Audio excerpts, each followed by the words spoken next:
اور اگر ان بستیوں کے رہنے والے ایمان لے آتے اور پرہیزگاری کرتے تو ہم یعنی اللہ تعالیٰ نے ان پر آسمان اور زمین کے برکتیں کھول دیتے الحمدللہ، لیکن انہوں نے پیغمبروں کی تکذیب کی، یعنی الٹے جواب دی، تو ہم نے بھی ان کے اعمال بد کی وجہ سے پکڑ لیا۔ یعنی ہم نے کا مطلب کہ اللہ تعالیٰ نے بھی ان کے اعمال بد کے غلط حرکت کی وجہ سے ان کو پکڑ لیا۔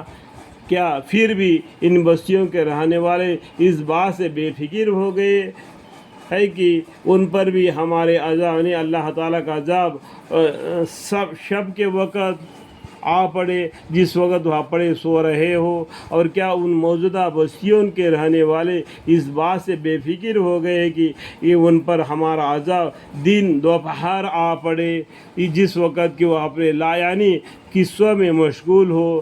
ہاں، تو کیا اللہ تعالیٰ کی اس ناگہانی پکڑ سے بے فکر ہو گئے؟ تو سمجھ رکھو کہ خدا تعالیٰ کی پکڑ سے بدل ان کے جن کے شامتی آ گئی ہو وہاں کوئی بے فکر نہیں ہوتا، یعنی جس کو نقصان ہونا ہی ہے تو وہی بے فکر میں رہتا ہے اور کوئی بے فکر نہیں ہوتا۔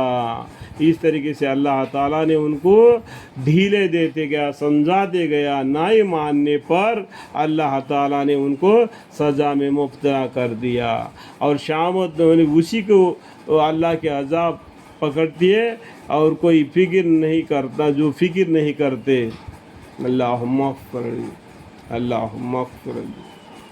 ہاں، تو کیا اللہ تعالیٰ اس ناگوانی پکڑ سے بے فکر ہو گئے؟ تو سمجھ رکھو کہ خدا تعالیٰ کے پکڑ سے بدل ان کے جس کے شامتی آ گئی ہو اور کوئی بے فکر نہیں ہوتا۔